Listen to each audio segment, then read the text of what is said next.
My sister mocked me for wasting my life working night shifts and refused to let me stay at her place during my house repairs. 2 months later, her roof collapsed in a storm, and she called begging to stay with me. I told her no, and now the whole family says I'm cruel. My name's Alex, 32, male, and I've been working night shifts as a trauma nurse in Dallas for nearly a decade. It's not glamorous, and it definitely messes with your body clock, but I love my work. I'm there when people hit rock bottom, and sometimes I'm the last hand they hold. I've missed birthdays, slept through sunny days, and eaten more vending machine dinners than I can count. But it pays my bills, and it matters. My sister, Claire, 34, has always been the golden one. We grew up with the usual sibling competition, but hers was turbocharged by our parents' constant comparisons. She got the corporate job in marketing, the respectable husband, the big suburban house. I got the, oh, Alex works nights, bless his heart.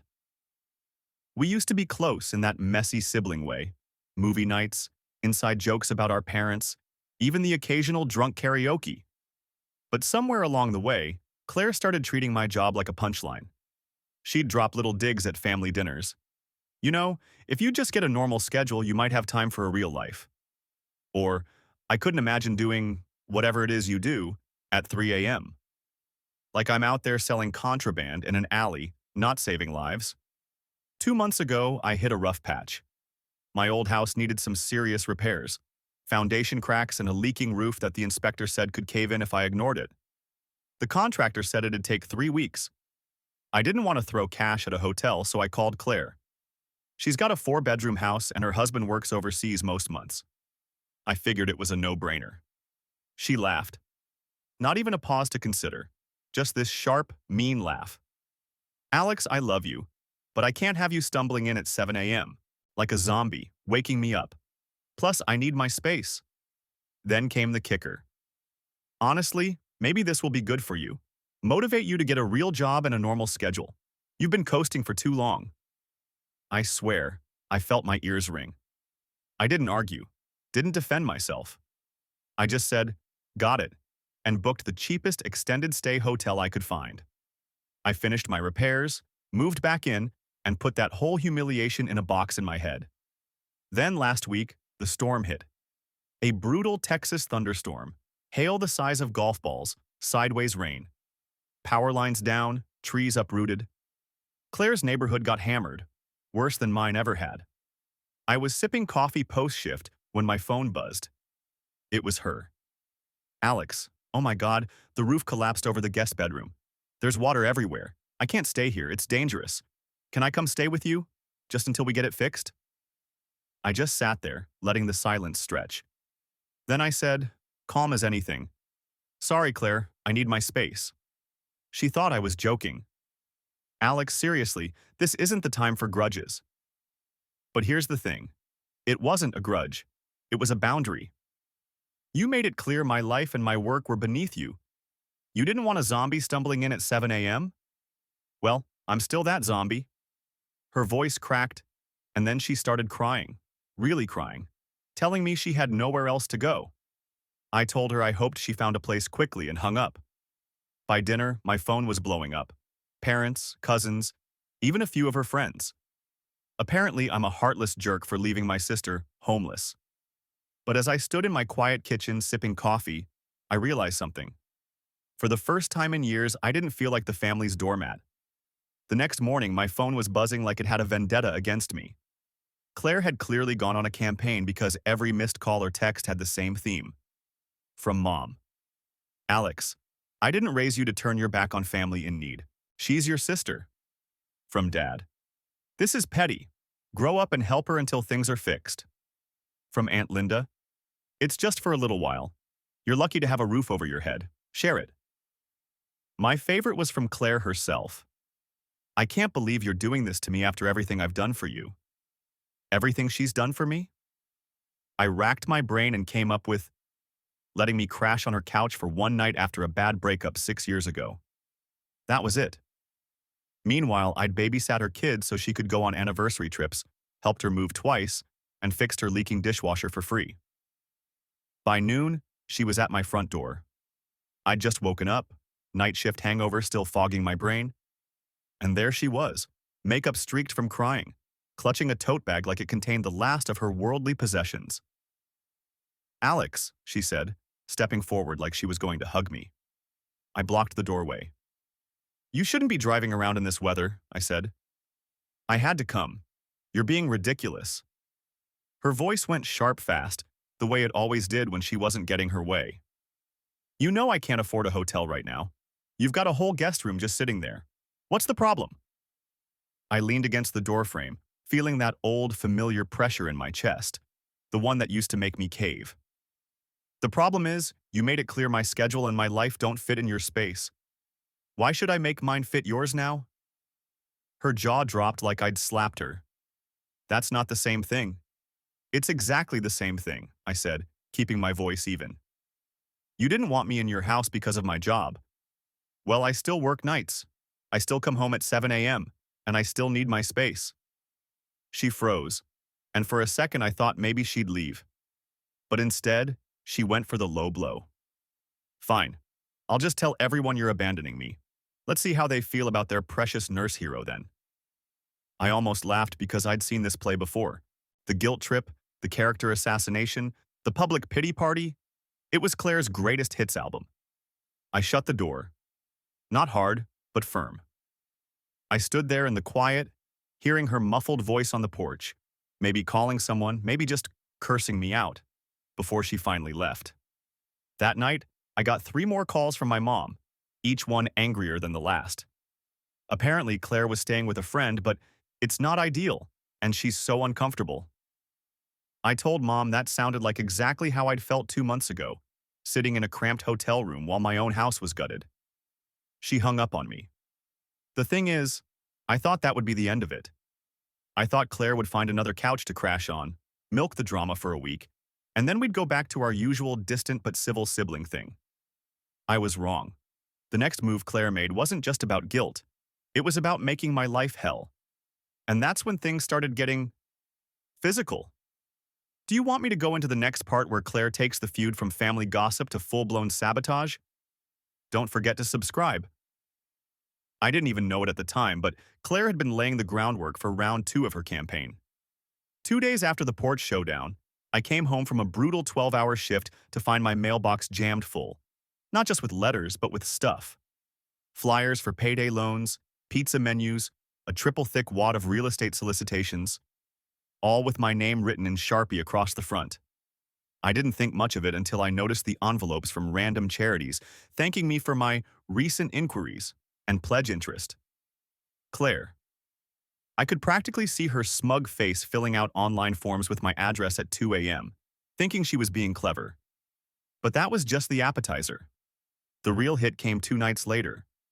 I was in that blissful post-shift coma when someone started pounding on my front door like it was on fire. I staggered out of bed in pajama pants, opened the door, and there stood the city inspector. "Sir, we got a complaint about unsafe conditions and excessive noise from your property." Apparently, someone had called in multiple reports: construction debris, suspicious activity at night, and even disturbing the peace. Translation: Claire had decided to use my night shifts against me, making it sound like my house was some kind of shady after-hours party hub. The inspector took one look inside, saw my spotless kitchen and neatly stacked repair tools in the garage, and apologized. Probably a false report, but I had to check. I knew exactly who'd made the call. By the weekend, it escalated again. I woke up Saturday evening to find my side fence gate wide open and muddy shoe prints in my backyard. Nothing stolen, but the trash bins had been knocked over and scattered like someone had gone through them. The pattern of the footprints? Small, narrow, Claire's size. When I confronted her over the phone, she didn't even try to deny it. She went straight for screaming. "You think you can slam a door in my face and make me look bad? I'll make sure everyone sees who you really are." Everyone turned out to be the neighborhood. By Monday, a Facebook post was making the rounds in the local community group, anonymous, but so obviously her writing, about a certain healthcare worker in our area who was cruel to family and possibly involved in illegal side hustles. I didn't respond. Not online, not in person. Let her burn her energy. But the truth? Every nerve in me was twitching with the urge to hit back. She'd crossed from family drama into outright harassment, and I could feel that fine, cold edge of anger where you stop playing defense and start plotting.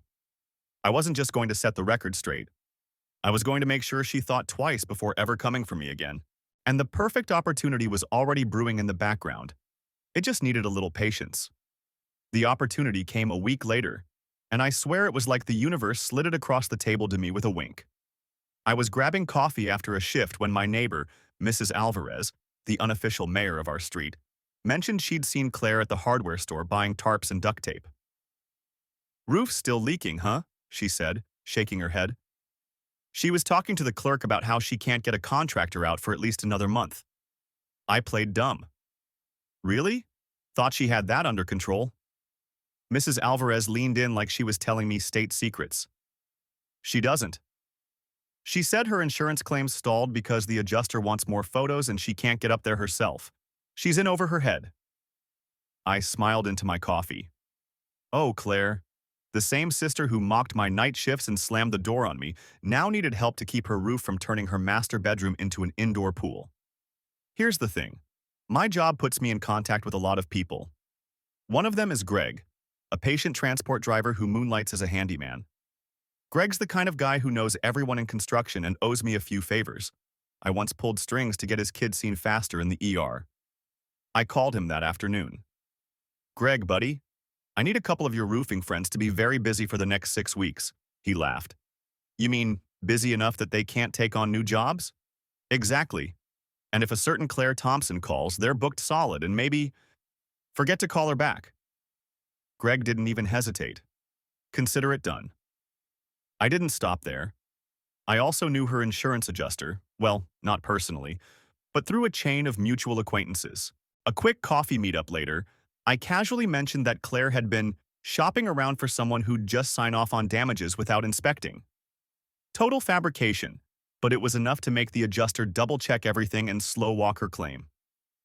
Within days, Claire was posting on Facebook about her unbelievable bad luck and how hard it is to find honest help these days.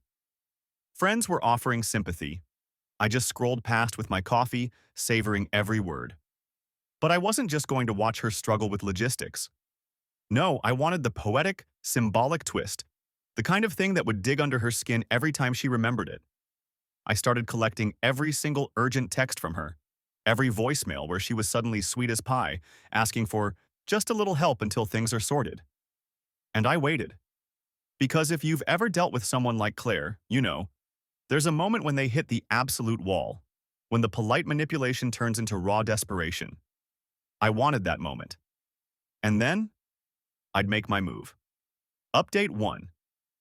All right, so I didn't plan to post an update this soon, but holy hell, things escalated, and y'all need to hear this. First off, shout out to whoever commented, "Sit back and let her dig her own grave. You just make sure the shovel's sharp." That's exactly the vibe I went with. Remember how I said I was waiting for Claire to hit the wall? Yeah, she hit it face first. Sunday morning, I wake up to 12 missed calls and 8 voicemails, all in the same frantic, fake sweet tone. "Hey, Alex, I know you're probably sleeping, but I'm just in a real bind here." Followed by another call 20 minutes later. "Alex, this is getting serious. There's mold now." By voicemail number 6, the sweetness was gone. "I don't know what your problem is, but this is family. You're acting disgusting." By the time I checked my phone, she'd texted, "If you don't help me, I'll make sure everyone knows what kind of person you really are." Which, I guess she forgot she's already been trying to do.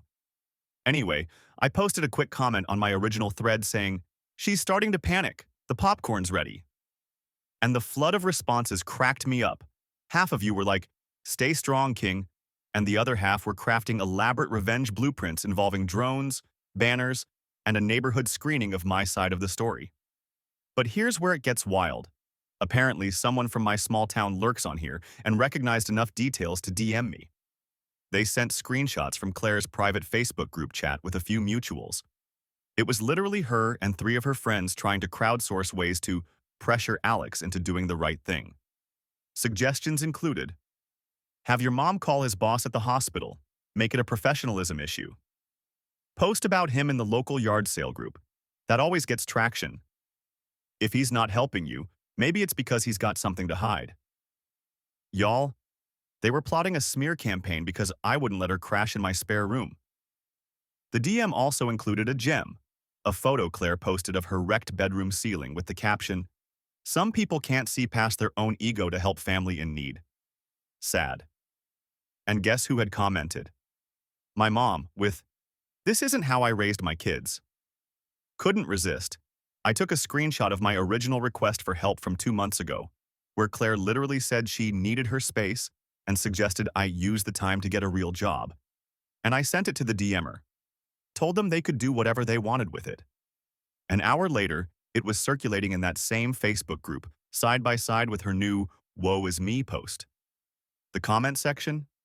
Chef's kiss. People calling her out, asking why she didn't help me when I needed it, pointing out the hypocrisy. She shut off comments within 2 hours. Now she's texted me again. Short, clipped.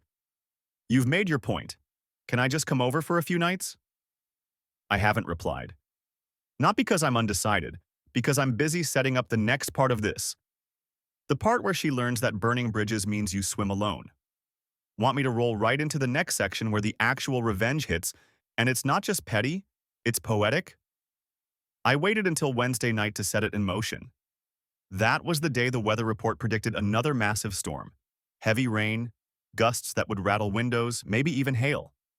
Claire's roof? Still unrepaired. Her insurance claim? Still pending review.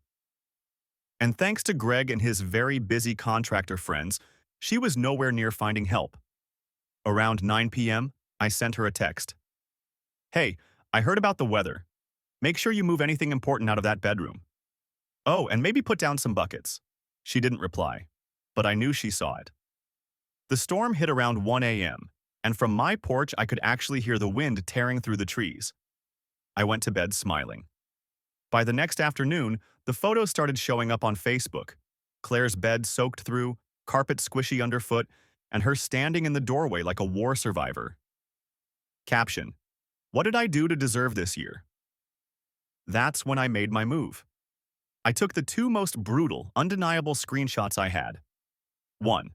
Her text from 2 months ago telling me to use the time to get a real job instead of staying with her. 2. Her most recent, "Can I just come over for a few nights?" plea. I posted them, no commentary, on my own page, set to friends of friends, and let the timestamps speak for themselves. Within an hour, people were lighting her up. Old classmates, extended family, even one of her own friends. Wow, guess karma's real. So you had space for him when it benefited you, huh? Not the main character you think you are, Claire. By evening, I got a call from my mom, fuming.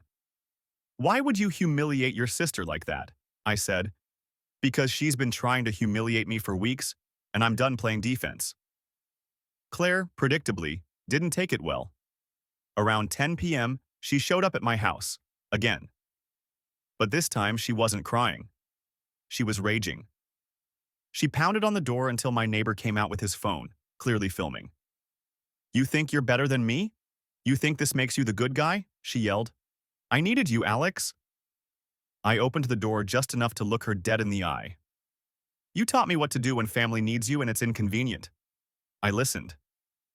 And then I closed the door. She screamed, like actually screamed, and kicked my porch railing hard enough to rattle it before storming off into the night. The next morning, Mrs. Alvarez brought me banana bread and said, "That was the most satisfying thing I've seen in this neighborhood in years." Thing is, I wasn't done yet. The last step was making sure she couldn't twist this into another pity story. I had one more card to play, one that would make her meltdown public and permanent. Want me to go into part 6 where that final card hits and she loses it completely?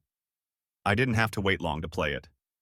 2 days later, the neighborhood association held their quarterly meeting at the community center. Normally, I skip those. Too much small talk about lawn care and mailbox paint colors. But I had a reason to show up this time. See, Claire isn't just a resident of her HOA, she's on the welcome committee, which means she's supposed to be the face of friendliness and community spirit. And she'd been parading around for years like she was the suburban queen bee.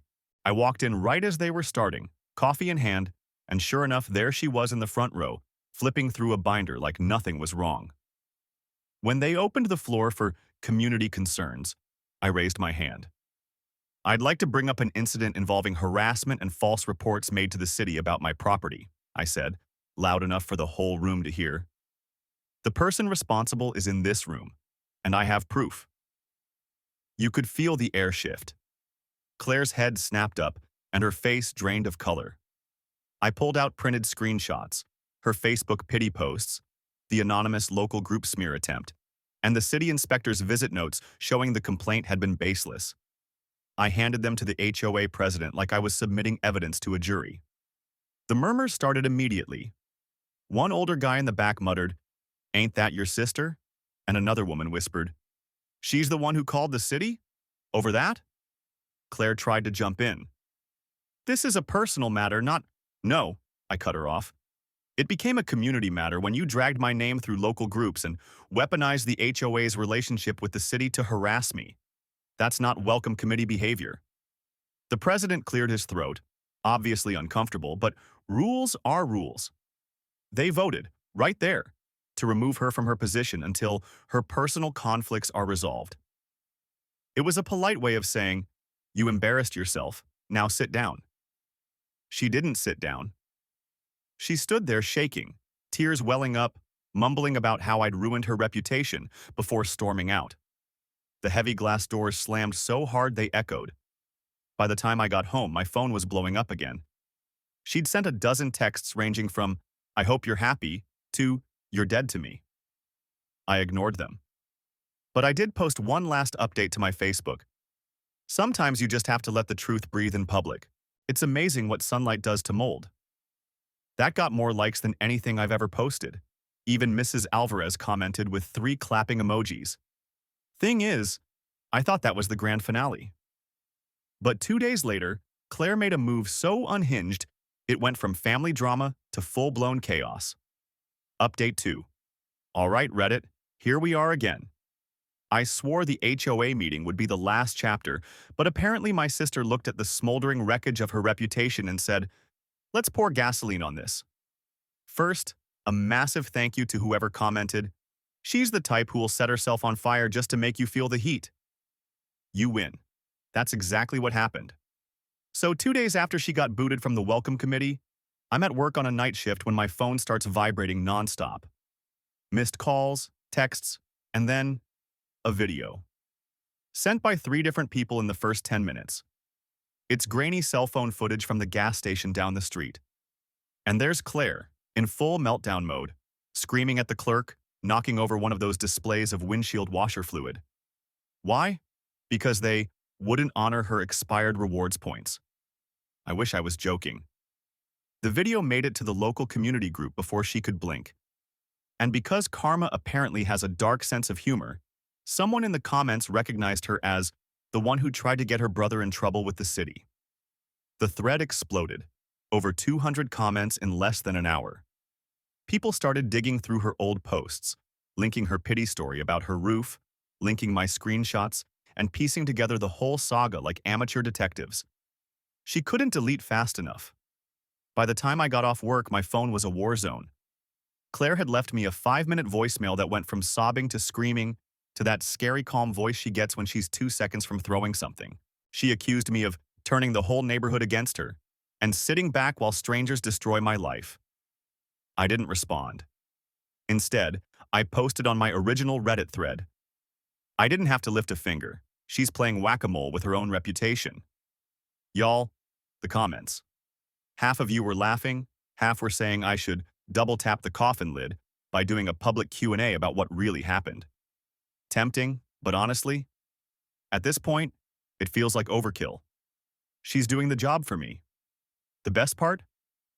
This morning, Mrs. Alvarez texted me a picture of Claire's house. Giant blue tarp flapping in the wind, one corner already coming loose. Caption: "Storm's rolling in again tonight. Hope she's got buckets." I've never sipped coffee so slowly in my life. By the time the second storm rolled through, I'd stopped even checking her Facebook. The story had already run its course in the neighborhood. Everyone knew what happened, and the only person still trying to spin it was Claire. That night, I sat on my porch, rain misting in sideways, watching lightning flash behind the trees. I could see the edge of her roof from my yard, blue tarp snapping in the wind, already peeling back. I almost felt sorry for her. Almost. The next day, Mom called again. This time, her tone was low, tired. "You've made your point, Alex. Enough's enough. She's your sister." I didn't yell, didn't defend myself. I just said, "I didn't start this, Mom. I just stopped letting her walk on me." She sighed like I was the unreasonable one. Families forgive each other. I thought about that as I looked out at my freshly repaired house, the one I paid for with every midnight to 7 a.m. shift. I thought about sitting in that extended stay hotel for 3 weeks because my sister decided my life was beneath her. I thought about the city inspector knocking on my door because she wanted to make me miserable. Forgiveness? Sure. But forgetting? Not a chance. For the next week, Claire went quiet.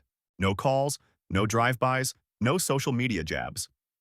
Then, out of nowhere, she posted a carefully filtered photo of herself at a cafe with the caption, "Learning who my real friends are." It got a handful of pity likes. I didn't even roll my eyes. I just scrolled past. Because here's the thing. For the first time in years, I didn't feel obligated. Not to answer her calls. Not to play the peacemaker for Mom. Not to just let it go so the holidays would be easier. I'd drawn a line, and I'd held it. Through the guilt, through the screaming, through the neighborhood theatrics. And the world didn't end. My job was still waiting every night. My bills were still paid. My house was still standing. Claire's? Well, she still had that tarp. Mrs. Alvarez told me the other day that she overheard Claire telling someone she might have to move because of all the bad energy on this street. The irony almost made me choke on my coffee. I didn't gloat. I didn't spread more dirt. I just smiled and said, "Guess we all have to make space for ourselves." The same words she used on me. It's been a month now, and the dust, well, the shingles, have finally settled. Claire hasn't spoken to me since that last outburst, and honestly, my life is quieter than it's been in years. The family still makes their little comments. Dad shakes his head like I'm some stubborn mule who ruined the bond between siblings. Mom still tries the occasional guilt trip. One day you'll regret not being there for her. But here's what they don't get. Being there for someone who wouldn't cross the street for you isn't kindness. It's self-sabotage. I've thought a lot about that day 2 months ago, standing on Claire's porch with my bag in hand, asking for help while my house was gutted. The way she laughed, actually laughed, before telling me to use the time to get a real job. That was the moment I realized she didn't just not respect me. She didn't even see me. I was background to her own main character storyline. So when the tables turned, I didn't see an innocent victim in need. I saw the same person who thought my comfort and stability didn't matter if it inconvenienced her. And I gave her exactly what she'd given me. Nothing. The poetic part? She still doesn't get it. To her, this was about one petty choice I made in the middle of a crisis. To me, it was the final page in a book that had been writing itself for years. Every dig, every brush off, every "you're just a night shift nurse" smirk. I know some people reading this will still say I was cruel, that two wrongs don't make a right, and I should have been the bigger person. But I've spent my whole life being the bigger person. All it ever got me was more room for people to walk all over me. This time, I stood my ground, and I'd do it again. Now, when I walk through my house, fresh paint on the walls, roof solid above my head, I feel something I didn't before. Peace. No buzzing phone with drama on the other end. No pit in my stomach wondering when the next favor or guilt trip is coming. Just quiet. Claire still has her tarp, her mold problem, and her dwindling list of real friends. I have my boundaries, my home, and my dignity. And if that makes me cruel in their eyes, so be it. I'd rather be cruel with my peace than kind at the cost of my self-respect. Funny thing, last week, Mrs. Alvarez told me she's thinking of nominating me for the welcome committee. I laughed so hard I almost spilled my coffee. Because if that ever happens, let's just say I know exactly how to make space for people.